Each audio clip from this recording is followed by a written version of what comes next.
Esse podcast faz parte do site Fambonanet. Acesse fambonanet.com.br.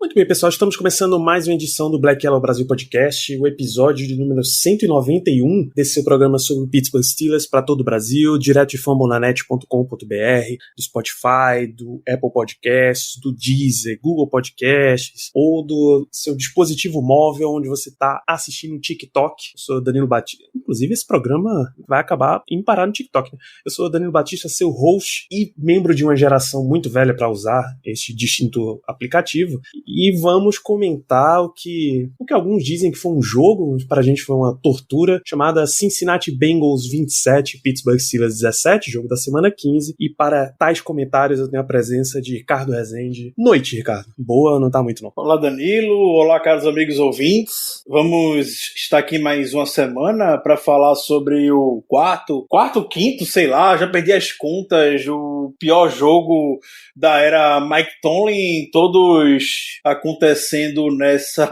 nessa temporada. Então vamos seguir essa tônica, né, que está sendo as últimas semanas do Pittsburgh Steelers, falar sobre esse jogo que você descreveu muito bem, que foi uma verdadeira tortura.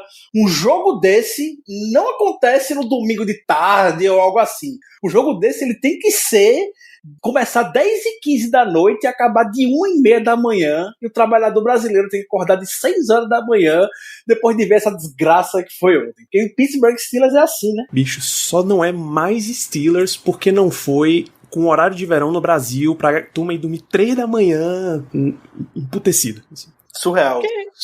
Completamente surreal, bicho. A gente citou aí nas últimas semanas, é um time que não tá mais invicto, né? Isso vocês já estão cansados de saber. E que não é um time de campanha 11-3. Ele é um time de campanha 10-0 e um time de campanha 1-3. Parece que começou outra temporada. É essa completa a impressão. E de lá pra cá, bicho, a gente aqui no podcast, até Mike Tomlin, que normalmente é a voz da razão nesse time, se você for acompanhando as entrevistas dele depois de cada jogo, eu acho que Mike Tomlin vai ter que ser o primeiro tópico que a gente vai falar aqui, você nota que ele vai passando pelos estágios do luto. Aquela definição clássica dos 5 estágios do luto. O primeiro estágio é negação e isolamento. Ali aquele jogo contra o Ravens. Tem uma mistura ali do segundo estágio já, que é de raiva, porque o Steelers venceu, mas saiu furioso e não, estamos sendo atacados pela liga e não é possível, eles não deixam a gente, semana que vem a gente volta e tal. Tinha tal qual uma criança que não tirou a soneca da tarde e tava ranzinza. Então, negação, isolamento e raiva. O terceiro estágio é barganha. A gente passou por isso aqui também, depois da derrota contra o Washington. Tipo, não, tem alguns ajustes para serem feitos, dá para resolver, é só ajustar aqui e ali, a gente pode contar com vitórias, mesmo sabendo que tem um jogo difícil e tal. Aí veio a derrota contra o Bills, e esse é o estágio número 4, depressão, que, você olha, faltou o ânimo, você não via mais isso foram comentários que a gente fez aqui. Você não via mais os jogadores puxando pra voltar a ter alguma coisa, você não via aquela faísca no time, nada que trouxesse ele de volta e tal. O quinto estágio é aceitação. Ricardo, quando perguntaram pra Mike Tomlin depois desse jogo qual era o nível do Steelers, se o Steelers era um time ruim, o que foi que Mike Tomlin respondeu? A gente é um time ruim agora. Não tem como negar isso diante dos fatos.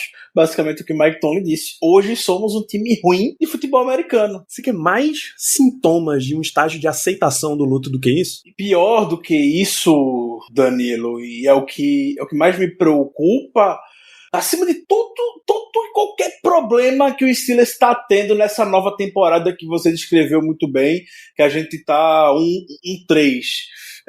Que nessa fase de aceitação, Tony não sabe o que fazer com o time. Ele claramente não sabe o que fazer com o time, como consertar o ataque, em como fazer algum ajuste na defesa.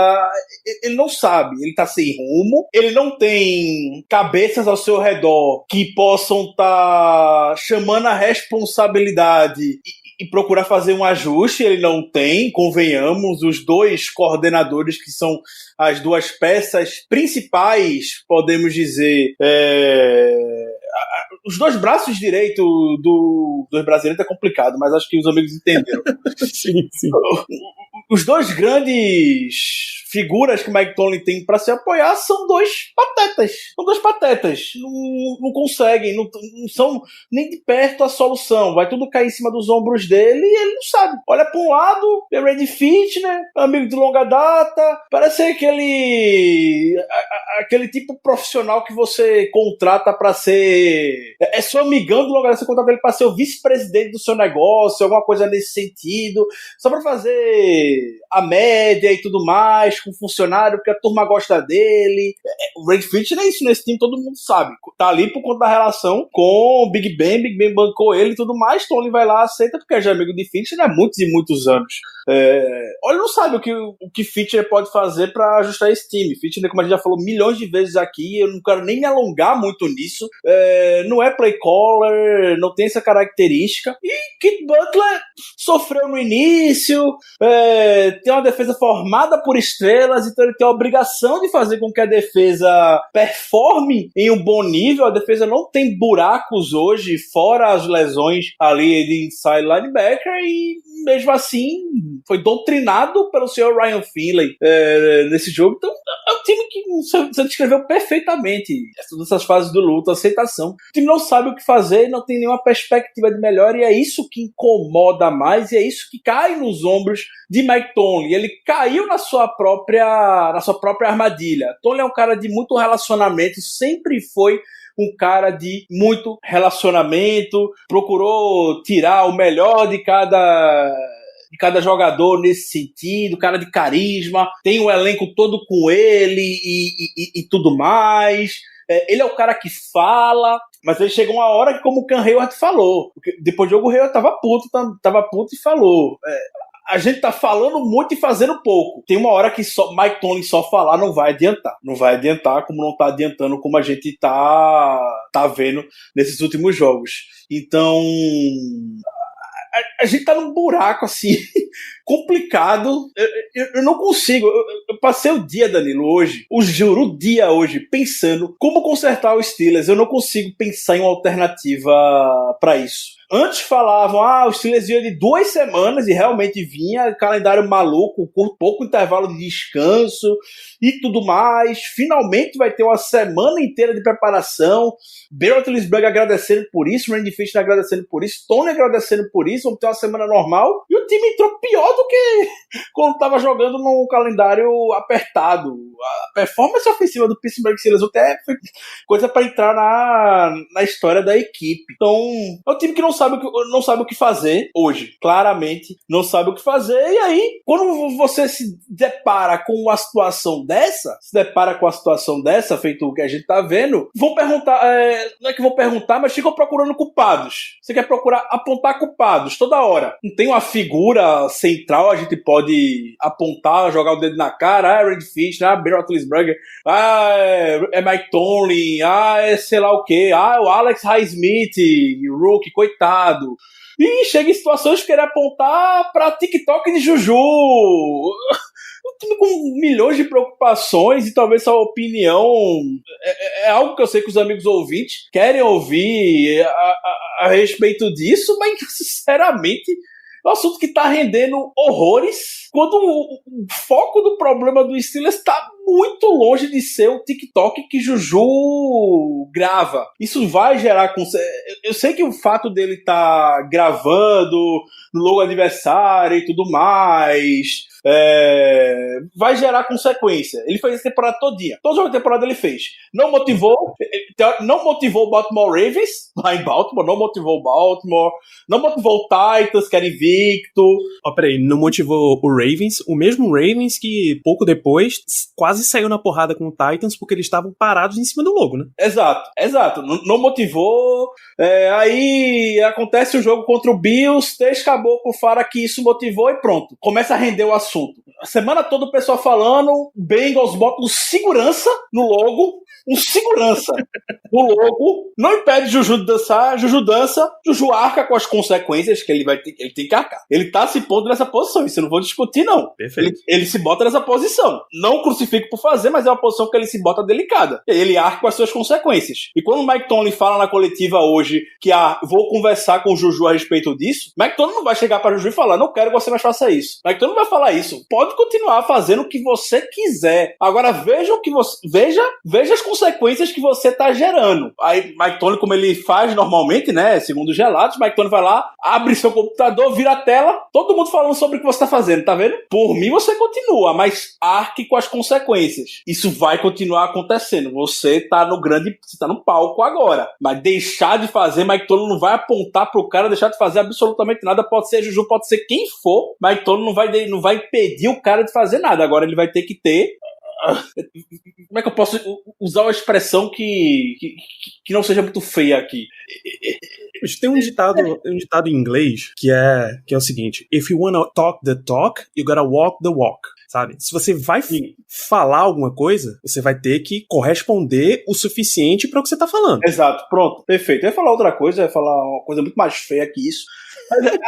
Você tem que aguentar o que vai acontecer, você tem que aguentar a consequência. Então é o momento que o Juju vai ter. E aí, se ele vai fazer no próximo jogo ou não vai fazer, ou se ele joga fora de casa daqui a 2 semanas contra o Browns, não faço a menor ideia. Talvez ele não faça. Mike Tomlin botou lá a mãozinha na consciência dele, não impediria ele de fazer, mas também tá vendo o que isso tá gerando. Então, o Steelers tá no buraco nesse nível, onde um grande problema do time hoje é o fato de um jogador tá gravando TikTok. Isso é pauta. A gente já teve nisso. Isso é pauta na ESPN. Hoje mesmo a ESPN, pelo amor de Deus, só falava de Juju fazendo TikTok. Meu Deus do céu. Meu Deus. Que bizarro. Cara, o próprio Juju já teve nessa história. Quando ele chegou e nossa, é o cara irreverente, é o menino da bicicleta, passou uma corrente na bicicleta ergométrica ali de aquecimento. Ele é engraçado, né? Aí, nossa, não, cara, o time tá aí perdendo, sem quarterback, Juju tá fazendo stream de Fortnite. Meu Deus, olha aí, responsabilidade. Irmão, esse é o jogador.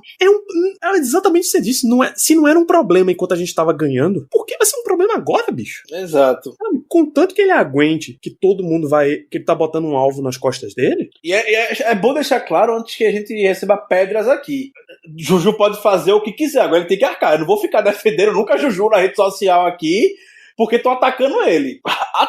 Que ataque mesmo. Se ele tá se sujeitando, se ele tá se expondo a fazer isso, ele arca com as consequências. Do mesmo jeito, quando tem time, o Bengals no primeiro jogo postou aquela imagem brincando com a Terrible Tower e tudo mais, depois foram lá e arcaram com as consequências dele. E isso acontece com todo time, com qualquer Zé Mané na NFL que venha fazer isso, ele vai arcar com as suas consequências. A turma... Eu não gosto de saudosista, né? Eu não sou muito entusiasta de saudosismo. A turma vai, mas aí Randy Moss fazia e jogava, T.O. fazia e jogava. Você vai atrás de extremo, de jogadores que... Bicho, Terrell Owens não foi votado pro Hall da Fama de primeira por causa dessas brincadeirinhas? Porque ele gerava reação negativa nas pessoas? Imagina, que vai atrás disso lá no fundo, quando toda semana tem um negócio desse na liga e tudo mais, aí isso acontece com o Juju, a figura talvez tem engajamento melhor, um cara mais proeminente. Os últimos jogos do Steelers foram de prime time, se eles não estavam jogando em prime time até então, aí todo mundo vê isso tá acontecendo. Talvez se fosse um jogo de tarde, como estava acontecendo antes, ninguém estaria falando sobre isso, mas é um jogo de prime time, só tem um Steelers jogando, aí a turma vai cair em cima e vê, e o pessoal sente prazer em ver Juju apanhando. E incrivelmente esse assunto tá rendendo muito mais do que que eu queria no podcast também. Pra você ver o nível de absurdo que a gente nem discordando tá, e mesmo assim isso tá rendendo. Vamos até cortar isso por aqui, porque a gente já falou demais de TikTok. Por favor, pelo amor de Deus. Pois é, bicho. Aí a gente tem que voltar pra falar do time, porque essa é a situação. Tem que tirar, primeiro, dar a César o que é de César, dar créditos pra quem merece. Mais uma semana em que a defesa dos Steelers continua dando chance enquanto eles conseguem. Você falou, por exemplo, de Highsmith, que realmente o Bengals explorou um pouco ali as corridas com ele, o read option pra cima dele. Se é um calouro que tá nessa situação, bicho, e você tá vendo a coisa acontecendo ao mesmo tempo, na real, não importa se ele é um calouro, um veterano ou a estrela do teu time. Alguém tem que vir ali, tem que vir de cima e dizer, bicho, vamos mexer nisso daqui, nessa configuração, vamos dar um ajuste, pra ver se pelo menos isso aqui que tá dando muito certo pra eles para. Semana passada, tinha que dar um jeito em parar os passes com Stephon Diggs, não deram. Essa semana, você tinha que ter dado um jeito no RPO, ou no read option que tava rolando ali em cima de Highsmith. Também não deram, sabe? É nesse nível que a gente vai. Mas se você pega estatísticas no geral, o Steelers enfrentou o Ryan Finley, e por mais que tenha perdido pro Bengals, Ryan Finley saiu com 7 passes completos de 13, 89 jardas. O que a defesa tinha pra fazer, ela fez. Giovanni Bernard teve 83 jardas e um touchdown. Beleza. Se essa é a única estatística do ataque adversário relevante, amigo, isso significa que você provavelmente deitou e rolou em cima dos caras. Mas aí, as jardas ofensivas de Cincinnati são 230, que quando você vai ler relatos de outros jogos, é nada. Poxa, a defesa segurou um ataque de fulano pra só 230 jardas. Mas pros Steelers é suficiente pra não só eles ganharem o jogo, como fazerem 27 pontos. Inacreditável. Inacreditável, porra. 3 turnovers do ataque já é dentro do campo do seu próprio campo, já deixa o Bengals em uma posição maravilhosa pra pontuar, e aí, além disso, a defesa perdendo tackles, virou uma tendência que acho que a gente não tá falando tanto sobre isso, mas nas últimas semanas a equipe passou a ter muita dificuldade nisso, talvez vai ser relacionado ao cansaço, mas novamente, eu não vou querer usar essa ficha de cansaço no jogo de ontem, porque a gente teve finalmente uma semana normal. E eu entendo, a defesa fez o que pôde, fez o que pôde, como você falou, mas a partir do momento que ela é ela é seu catalisador. A defesa é o catalisador do time. Você precisa que ela faça jogadas constantemente para que possa ter chance no jogo. A defesa não forçou turnovers, até porque o Bengals jogou de forma muito conservadora. Depois que abriu vantagem, não tinha para que se expor. Parou de lançar com o Ryan Finley. As corridas estavam entrando. Mas no final do jogo, a gente não conseguiu parar as corridas em nenhum momento. A gente, nas últimas 15 corridas do Bengals, a gente cedeu uma média de 5.2 jardas por corrida. Os tackles, toda hora, o Giovanni Bernard não é um running back truncador que cai pra frente, mas ele tava caindo pra frente direto contra a defesa do Steelers. O Avery Williams não conseguia fechar um tackle certeiro em cima do Giovanni Bernard, que novamente é um cara que não é muito conhecido por quebrar tackles. A OL do Bengals, extremamente limitada, conseguiu no final do jogo dominar, entre aspas, a nossa grande força, que é nas trincheiras. A primeira linha do Bengals, do Steelers, perdão, a primeira linha defensiva do Steelers, e eu digo com Cam Hayward, Stephen Tuitt, TJ Watt, que são grandes jogadores na defesa, tem a obrigação de obliterar essa unidade do Bengals, e no final do jogo não estavam. Passava como queria o Giovanni Bernard, que ia pro segundo nível, a gente não conseguia derrubar ele no primeiro contato, ele cai pra frente, pronto. 5 jardas, e assim foi caminhando basicamente o final do jogo todo. Ele conseguiu essa parada necessária. Então eu entendo o lado da defesa no início segurar como pôde, mas também ela precisa ao mesmo tempo dar essa sobrevida no final, ter essa jogada um pouco mais decisiva que faltou contra o Washington, faltou contra Buffalo, faltou contra Cincinnati. Então é um ponto que precisa ser levantado. Na temporada passada a gente lembra como a gente chamava a defesa aqui de closer, né? A defesa estava conseguindo finalmente fechar bem os jogos ou dar uma chance, algum momento necessário para que o ataque fizesse alguma jogada, um ataque liderado, lembrando, por Duck Hodges e Mason Rudolph, fazer alguma coisa. Esse ano a gente não conseguindo essas 3 derrotas, pelo menos. A gente não conseguiu. E a gente, na temporada contra o Ravens, a gente conseguiu vencer no final. Contra o Cowboys a gente conseguiu. Mas o risco de sobreviver nesses últimos lances é que uma hora pode desabar, uma hora pode entrar. Nas últimas semanas não necessariamente entrou no final do jogo, mas ela foi caindo aos pedaços e a gente não conseguiu dar a jogada necessária para talvez voltarmos um pouco mais com um pouco mais de chances no jogo.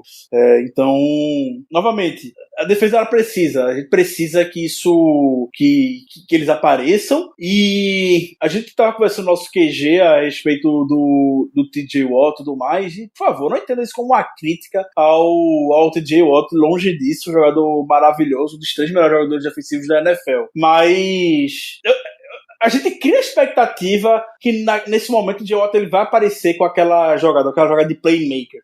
Não tinha passe pro Minka, que é o cara da secundária, fazer esse tipo de jogada, de poder aparecer. Então era nas trincheiras. A gente espera que o TJ Watt, o Cam Hayward, em algum momento também possa aparecer com alguma jogada. E eu não digo nem só de ontem. O TJ Watt fez até um jogo bom em termos de número, mas na temporada ele ainda tá precisando dessa signature play, que o pessoal gosta de chamar nos Estados Unidos. Essa jogada com assinatura, jogada que ela autografa depois. A foto vai lá autografar. Fazer uma jogada para mudar um pouco o rumo da partida.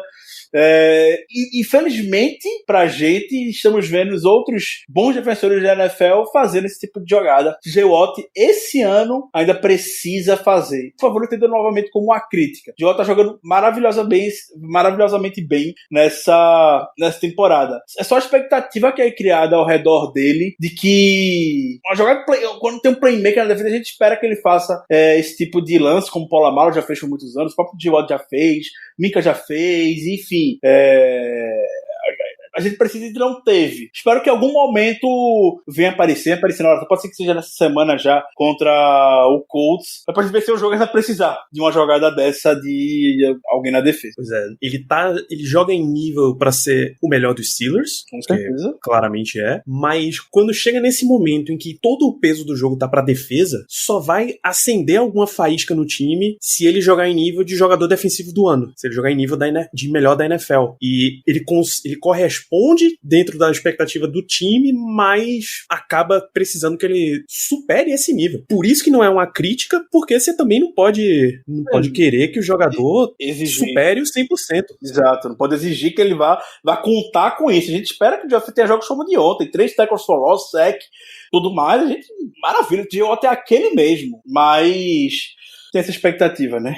E aí, bicho, se a gente considera de novo, tem que voltar pra esse tópico. O jogo começa com a nossa defesa forçando 2 punts, segurando uma jogada que começou na linha de 20 já, na nossa linha de 20, para um field goal. Depois força um outro field goal que é perdido. Então o primeiro quarto vai basicamente todo nisso daí. Só que o ataque responde com 3 punts, 2 fumbles e uma interceptação. E aí quando você vai acompanhando o drive a drive, o fumble vira um field goal, o outro fumble vira touchdown, a interceptação vira touchdown, todos os 3 com campo curto. E aí, amigão, o nome disso aqui é 17-0. E era pra ser 20, era pra ser 24, era pra ser mais no começo. E teve umas jogadas que foram falhas feias, teve interceptação bizonhamente dropada por William Jackson, por exemplo. Então, chega uma hora que o gás acaba, bicho. Só que, por um grande acaso, quando o time voltou do intervalo com 17-0 na cabeça, e tendo uma campanha de 6 minutos, e o resto todas abaixo de 2, tá? 3 jogadas,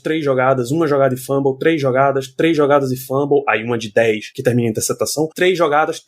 A quantidade de 3 and out que esse ataque teve no primeiro tempo, completamente estapafúrdio, assim. O New York Jets, a chacota da NFL em 2020. O time que, por um acaso do destino, conseguiu jogar o suficiente pra ganhar do Rams e nem devia ter ganhado. Sabe quantos jogos eles têm marcados marcando no first drive, na primeira campanha, 8 jogos consecutivos. O New York Jets, o time que mandou o Le'Veon Bell embora porque tava jogando demais, ou porque não queria mais continuar nesse ambiente, sabe? O Steelers começou com 4 3-and-outs e um fumble. O primeiro quarto tem 0 first downs, 0 conversões de terceira descida, 2 turnovers em 4 minutos e meio de ataque. É um ataque negativo em níveis assustadores. Mesmo assim, sei lá qual foi o tamanho da chinela que cantou no vestiário, o time me volta no intervalo e faz uma campanha de touchdown, um field goal, aí toma um 3-and-out e volta com outro touchdown. Voltou pro jogo! 67 jardas, 75 jardas, as 3 campanhas, e marcou 17 pontos. Esse time ainda voltou pro jogo contra o Bengals. Aí é o que a gente tem que relevar, é contra o Bengals. E de repente morreu de novo. Ficou no ataque, ele criou um ritmo, a gente não conseguiu aquela parada na defesa que eu comentei agora há pouco. E aí acabou. Acabou mesmo. Apesar da gente ficar todo entusiasmado, naturalmente a gente vai ficar com um pouco de esperança ainda, é óbvio, mas rapidamente ela é apagada com aquele touchdown no óptimo com o Ryan Finley, o melhor estilo de Dalton alguns anos atrás. Pois é. E aí, bicho, a gente volta pra um cenário que a gente já vai até encaminhando o fim do programa, porque não vai ter mais tanto assunto assim. A gente volta pra um cenário em que você não espera. Eu tava assistindo o começo do jogo, enquanto terminava a gravação do Fumble na Net, tava conversando com o pessoal dizendo: Danilo, mas você acha que o Steelers ganha do Colts semana que vem? Bicho, você tá assistindo o Monday Night Football? O Steelers não ganha uma primeira descida. Esse time, foi o que o Mike Tony falou, a gente não consegue ganhar uma jarda. Você quer que a gente ganhe de quem se a gente não consegue ganhar uma jarda? E o jogo, é importante lembrar, Danilo, teve um momento no final do terceiro quarto, início do quarto, não lembro, tava 17-10 o jogo, a gente tinha uma segunda para uma jarda. Geralmente a gente viu até alguns momentos do jogo decisões de correr com o Ben Snell, até deu certo em algumas, o Ben Snell conseguiu até boas corridas de segunda descida para 10, para 15 jardas, o Ben Snell conseguiu. E teve uma segunda para uma, foi até no lance que o Deontay Johnson saiu machucado, pensou que tinha uma lesão mais grave, mas foi câimbras aparentemente, e ele voltou depois pro jogo. A gente manda um passe, não consegue, não deu certo. Aí depois a gente arrisca de novo, outra jogada, terceira para 1, a gente não consegue. Vai a quarta para 1, a gente não consegue de novo. É incrível, isso também não é de agora, é da temporada. A gente não consegue, uma jarda necessária, não conseguimos. E aí ali parece que o jogo acabou, o time perdeu o momentum total ali. Perdeu. Aí o Bengals nem lembro o que foi que deu a outra campanha do Bengals, mas o ataque mal se encontrou depois desse lance, e era o momento pra gente poder seguir uma campanha mais consistente e tudo mais, enfim. E aí, decisões da sideline questionáveis de mandar um passe, não correr aqui e tudo mais. Aquele negócio de sempre que a gente vem falando já nas últimas semanas. E se me permitir, Danilo, falar e fazer um emenda desse assunto sobre a linha ofensiva do Steelers. Por favor, é essencial. A linha ofensiva do Steelers, ela foi um pilar da equipe, trabalho desenvolvido por um alto investimento em draft. Marcus Gilbert, escolha de segunda rodada, Marquise Pouncey, escolha de primeira rodada, David Castro, escolha de primeira rodada, enfim, no início da década, foi um investimento forte via draft para montar uma unidade que deu liga quando o Mike Munchak chegou, e aí ter lá o Villanueva se estabeleceu como left tackle e o Raymond Foster, que estava desde sempre no Steelers. Então, era uma unidade muito bem estabelecida, uma das melhores da NFL, abrindo buraco para correr, protegendo pro passe, enfim. E agora ela tá desabando. É uma unidade que envelheceu. A gente talvez não tenha sentido o envelhecimento dela como deveria. A gente tá numa situação hoje que diria que alguns anos atrás a gente estava aliviado porque se falava muito o trabalho que Kevin Colbert fez para manter a base da OL do Steelers por muitos e muitos anos. De fato, ele conseguiu. Sendo que hoje a gente tá vendo De Castro e Pouncey atrapalhados, como foi naquele fumble, que eu confesso que ainda preciso ver com um pouco mais de detalhes de quem foi a culpa no final das contas. Pouncey foi dar o snap pro Big Ben, o De Castro entrou no meio, ia fazer o pull e tudo mais. Nunca vi os dois fazendo esse tipo de jogada. A gente vê o Villanueva jantado a noite toda, jantado a noite inteira pelo Carl Lawson. A gente viu o Villanueva no início do jogo, perdendo o bloqueio para um cara que pesa 50 quilos, um cornerback do Bengals, e o Villanueva não conseguiu dar um totozinho, um peteleco do Villanueva para derrubar o cara. Ele não conseguiu, e aí o Ray McCloud acabou sendo derrubado rapidamente, a jogada que seria muito promissora provavelmente, além de ter sido novamente jantado a noite toda. A OL não consegue empurrar os jogadores defensivos suficiente para ganhar essas jardas necessárias, essas 1 jardas que a gente tava comentando, 1 jarda, perdão, que a gente tava comentando, a unidade envelhecida, uma unidade que hoje não parece ter muita perspectiva. Talvez a mudança possa ser acontecer dando chances para os mais jovens. Kevin Dodson entrou muito bem na temporada. O Darren Gray entrou, eu preciso ver com mais detalhes isso, mas a sensação que eu tenho é que o Darren Gray entrou muito bem na partida também, e por alguma razão a gente manteve uma rotação com o J.C. Hassenauer ali na posição de guarda. Rotação de OL, bicho. Eu quero muito ver, eu espero que os Steelers de Poe, geralmente eles fazem muito esse trabalho de segmentar muito bem os dados do jogo dos Steelers. Eu queria muito ver as jardas por corrida quando o Darren Gray estava em campo e quando o J.C. Hassenauer estava. A rotação de OL de fato não existe. Eu falo isso pela a sensação que eu tenho quando o Darren Gray estava em campo, o time conseguiu avançar muito bem. O Ben Snell teve boas corridas no terceiro quarto e tudo mais. E aí, pra piorar tudo, quando a gente precisa foi uma terceira ou foi uma quarta descida, nem lembro, mais uma jogada assim, tá na reta o seu jogo, tá no campo do Bengals já, você tá com o jogo na reta, você chama um pull com o J.C. Hassenauer, na grande jogada que pode ser a grande jogada da partida, um pull com o J.C. Hassenauer, nível chamar um passe na quarta descida para Anthony McFarland. Bicho, o que é que passa por trás de quem chama esse tipo de jogada? Ele não tá vendo o jogo, ele não tá... Eu vi um dia desse o grande David Chiodini do On The Clock comentando no Twitter uma verdade que alguns podem classificar como um pouco de soberba e tudo mais. Mas que faz sentido, parece... Tem umas figuras na NFL que a inteligência ela é muito, como é que eu posso falar? A gente superestima a inteligência de pessoas. Exato. A gente superestima a cabeça do cara só porque ele é técnico na NFL. Só porque ele tá ali na sideline com um headset, a gente superestima a inteligência dele. Não tem uma decisão lógica por trás disso. É esse tipo de pauta, esse tipo de assunto. Eu sei que a gente faz aqui, como o Danilo gosta de falar, a gente faz a microanálise do jogo. Mas esse tipo de coisa que eu gostaria muito, mas muito que fosse questionado para Mike Tomlin e para Red Fisher, é o tipo de assunto que a gente não vê. A gente tem que ver gente perguntando sobre TikTok de Juju, a gente tem que perguntando sobre a saúde de Ben Roethlisberger. A gente não vê a pergunta em torno desse tipo de decisão de jogo, que é o que o head coach ele é responsável. Ele que, no final das contas, está vendo o que está acontecendo em campo, tem que chamar alguém na sideline e falar, bicho, não tem condição não, vamos ter esse cara, chama outro aí, se vira, faça com que ele jogue bem, e continue mantendo a pose ali.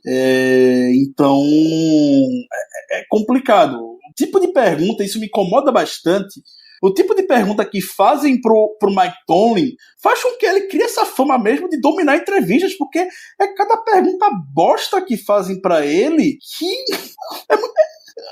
é muito fácil esse trabalho do Mike Tomlin de dominar a imprensa, de ser um cara temido. Os caras parecem ter medo de perguntar pra Mike Tomlin e tudo mais, porque o Mike Tomlin é duro de fato e sabe falar muito bem com a imprensa. Mas esse tipo de decisão de jogo que você tem que levantar, tem que mostrar, cara, por que você botou o J.C. Hassenauer pra fazer um pull naquela jogada quando você tem o All-Pro ali, o David DeCastro, quando você tinha talvez o Darren Gray que tava muito bem? Por quê? O que foi que você sentiu por trás dessa decisão? Por mais que ele saia pela tangente, ele provavelmente vai sair, ele expõe os problemas que estão sendo vistos pelo aqui de fora, bota algum tipo, não sei, bota algum tipo de, não vou falar, botar algum tipo de pressão, mas escancara, mostra pra todo mundo que é uma decisão burra. Não queira fazer pergunta que não tenha nada a ver com o que aconteceu diretamente no jogo, como novamente vem esse caso do Juju. Toda semana a gente tenta fazer o no terrão, e o Steelers ele compartilha nas suas redes sociais as transcrições das entrevistas do Tony. Geralmente eles disponibilizam logo a transmissão. Então eu leio constantemente as perguntas e, pelo amor de Deus, gente, vai ser minha vez agora de superestimar, talvez, a inteligência de jornalistas de Pittsburgh. São perguntas, novamente, que não refletem o que aparentemente é o jogo. São poucas que se salvam e tudo mais. Eu até abri aqui a pergunta que fazem. O braço de Big Ben, ele tá mais fraco? Não vai ser Daqui a pouco vai chegar a falar, realmente, o braço do Big Ben tá uma porcaria, tá uma merda, a gente tá deixando de fazer jogadas por conta desse braço, por conta de Big Ben e tudo mais. Era só ele dizer, vocês viram aquele touchdown pra Deontay Johnson? Tá bem fraco, né? Ele não vai fazer isso. Agora, você perguntar, novamente, eu vou bater nessa tecla, você perguntar, Mike Tomlin, por que na jogada decisiva do jogo você botou lá, decisão passou por você, de ter um J.C. Hassenauer fazendo um pull que seria decisivo para o Ben Snell conseguir o first down? Por quê? Porque naquela jogada para 1 jarda, de novo com o jogo na reta, a chamada feita foi bota todos os recebedores para correr para frente e vamos ver o que é que dá. Que foi aquele passe incompleto para Chase Claypool. Perfeito, exato. Esse tipo de coisa que falta, novamente, ser mais escancarado. Todo mundo sabe que isso acontece, que isso está acontecendo, mas precisa ser escancarado. Isso precisa ser escancarado para ele, para ver o quão burro são essas decisões. E é por isso que ontem, após o jogo, eu falei, eu sou apaixonado, todo mundo sabe, se tem uma pessoa que pode ser o fã número 1 do Mike Tomlin nesse mundo, sou eu sou apaixonado por Mike Tomlin, eu gosto dele, eu morro abraçado com ele, mas essas coisas que estão acontecendo nessa temporada especificamente, esses pequenos problemas que estão acontecendo nessa nova temporada que a gente tá tendo, eu acho que você descreveu muito bem no luto, essa fase do luto, tá me incomodando demais, tá me incomodando de uma maneira que você não sabe. Nunca me sinto incomodado com o Mike Tomlin. Ontem, geralmente, eu gosto de ver as entrevistas pós-jogo pra sentir muito a temperatura e tudo mais, ver as expressões do Tomlin, aquela cara de bunda que ele tava depois do jogo. O que você mesmo disse, eu busquei e achei aqui, 1h54 da manhã desta última madrugada, a sua frase foi: eu odeio concordar com o Mike Florio. O Mike Florio é do Pro Football Talk da NBC. E ele diz, olha, depois de quase perder pro Ravens, ou ganhar por muito pouco pro Ravens, Mike Tomlin tava puto. Depois de perder pra Washington, ele parecia aliviado, porque aí teria acabado o martírio de jogar sem descanso. E depois dessa derrota pro Bengals hoje, ele parece resignado que o Steelers, de fato, perdeu o jeito. Exato. Enquanto você tava aí falando, eu fui buscar mais perguntas que foram feitas pro Mike Tomlin. Mike Tomlin, você gostou do jeito que o time se preparou e a sua leitura de jogo pra essa semana? Sim, eu gostei. A resposta de Mike Tomlin foi só isso. Ele não vai falar detalhes, o time realmente treinou muito mal. O Mike Tomlin não joga ninguém embaixo do ônibus, não joga jogadores embaixo do ônibus, não joga ninguém. Mike Tomlin não faz isso com seus atletas. Então, não adianta. Ou quando ele faz, é um cenário extremamente específico, que ele sabe que aquele jogador que tá indo pra baixo do ônibus vai receber bem a crítica e vai retornar e ter um desempenho melhor. E nem foi ele que jogou. Coisas óbvias, feito os drops de Deontay Johnson. Isso.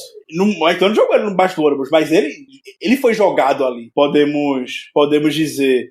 Então, são perguntas, novamente, que é óbvio que a gente tá falando que a grande responsabilidade é a falta de perguntas, falta de questionamentos para Mike Tomlin. São coisas que eu gostaria de ouvir, são coisas que eu queria ver. Como é que Mike Tomlin reagiria quando tiverem superestimando ou subestimando a inteligência dele. Porque não, são decisões muito, muito questionáveis e pela primeira vez, por tudo isso que a gente já falou aqui hoje, pela primeira vez eu vejo que Mike Tomlin tá perdido. A gente já sabe que ele aparentemente tá bastante, mas já sem rumo. Não sabe. Ele não sabe o que fazer.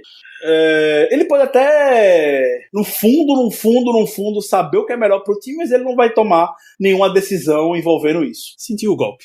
Ele não vai tomar, ele vai arcar com as consequências dele e tudo mais, e a consequência seja, no final da temporada, ser um one and done nos playoffs, depois de começar 11-0, perder todos os jogos, perde pra Colts, perde pra Browns, perde pra quem for nos playoffs, vida nova ano que vem, torcer para que tenha algum tipo de mudança na maneira como caída do céu. Como o time é gerido, quem tá na sideline e tudo mais.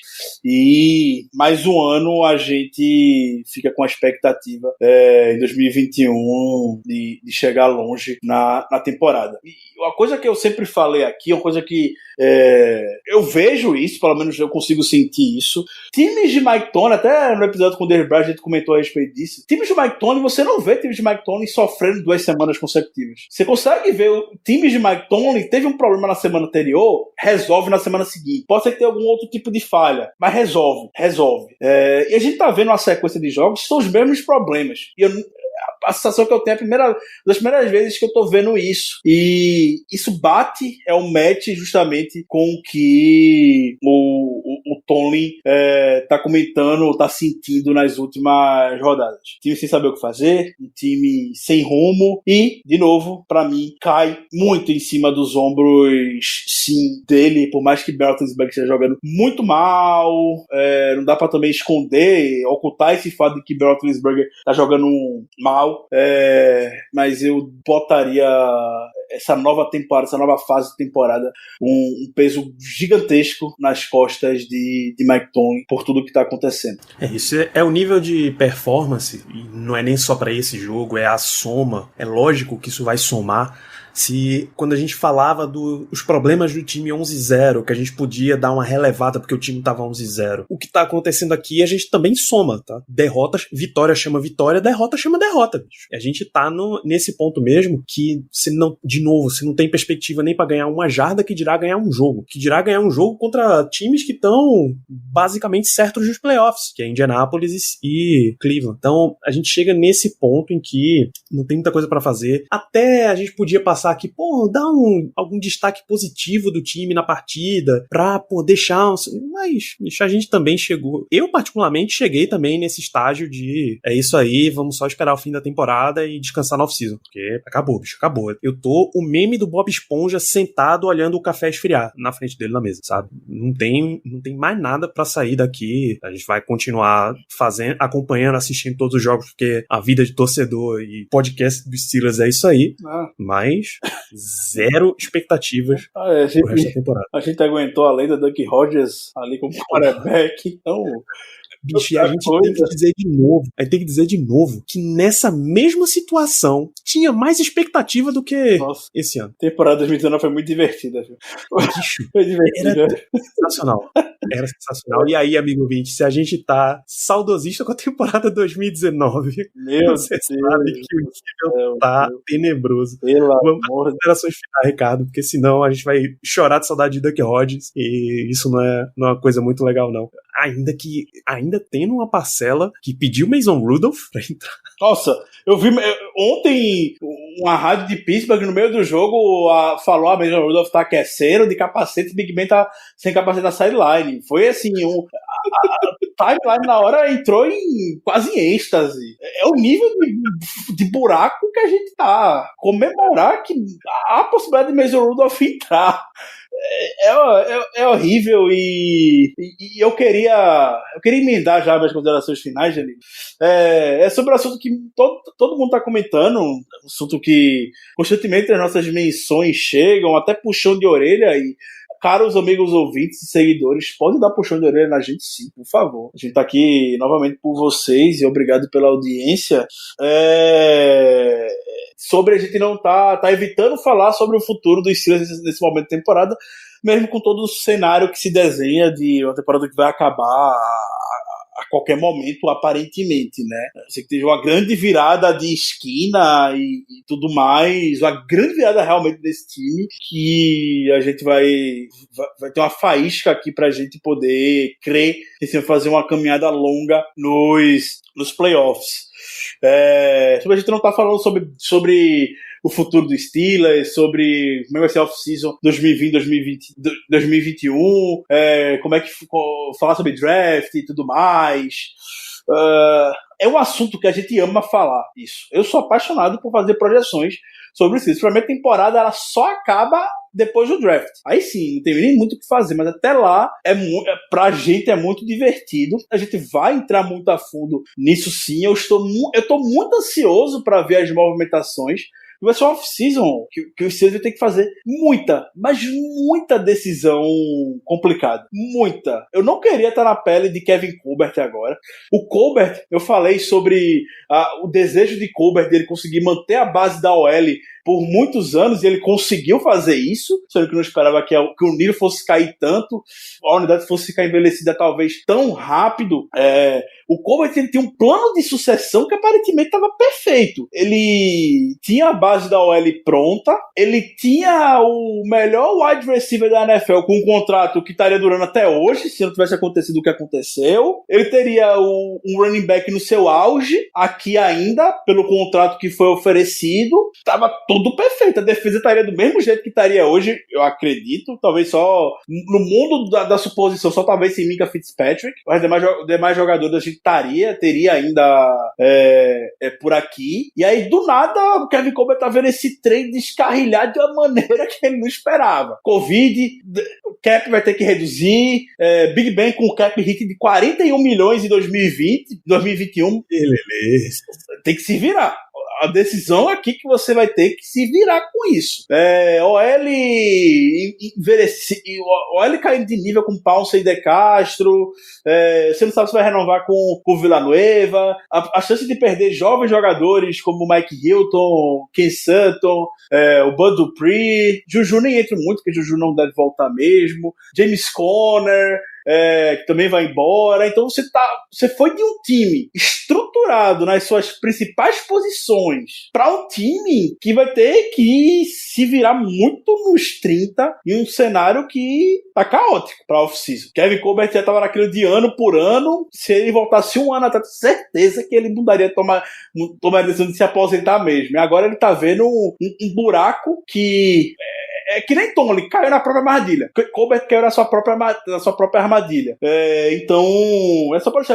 A gente tá animado, a gente tá ansioso pra estar falando sobre essas movimentações que o Steelers pode fazer. A gente tá ansioso pra ver quais serão as movimentações de jogadores e principalmente de comissão técnica.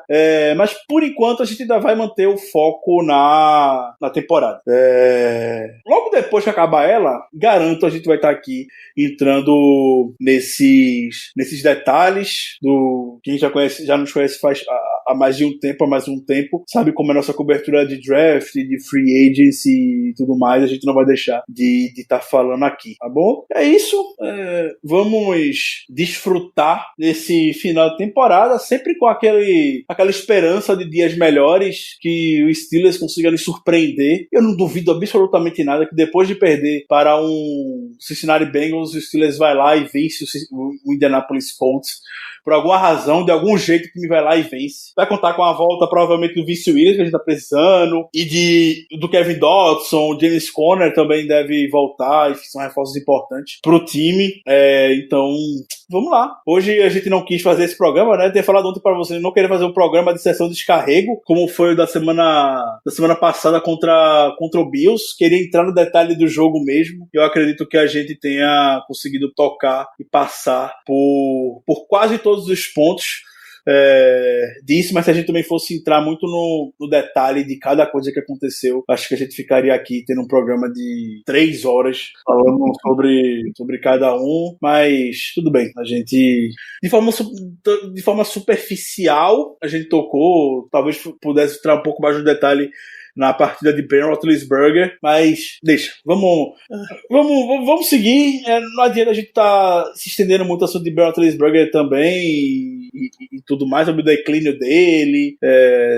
A situação que aconteceu com quarterbacks mais veteranos também, tá vendo o que tá acontecendo com o Drew Brees agora, aconteceu com o Peyton Manning alguns anos atrás, uma hora isso vai chegar. Chegou, e aí cabe a gente entender as limitações nesse momento, e também a comissão técnica procurar adaptar da melhor maneira e explorar as fortalezas que talvez Ben Roethlisberger ainda tenha preservada hoje com ele. É isso, Danilo. Grande abraço e até semana que vem. Exatamente, gente.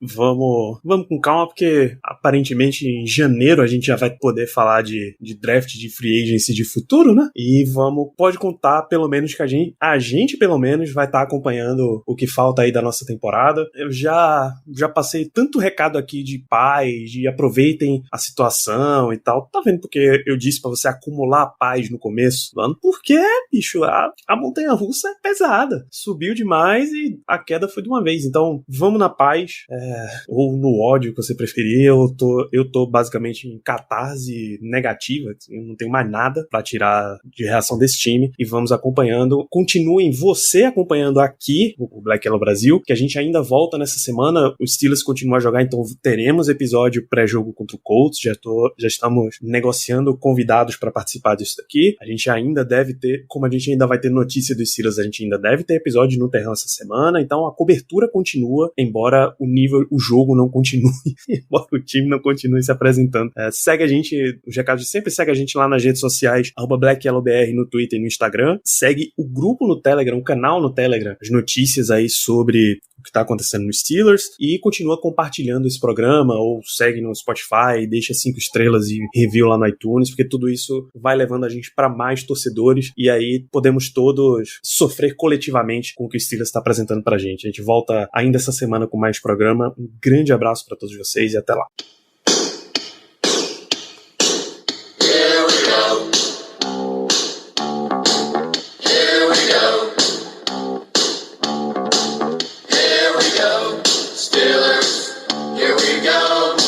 Pittsburgh's going to the Super Bowl.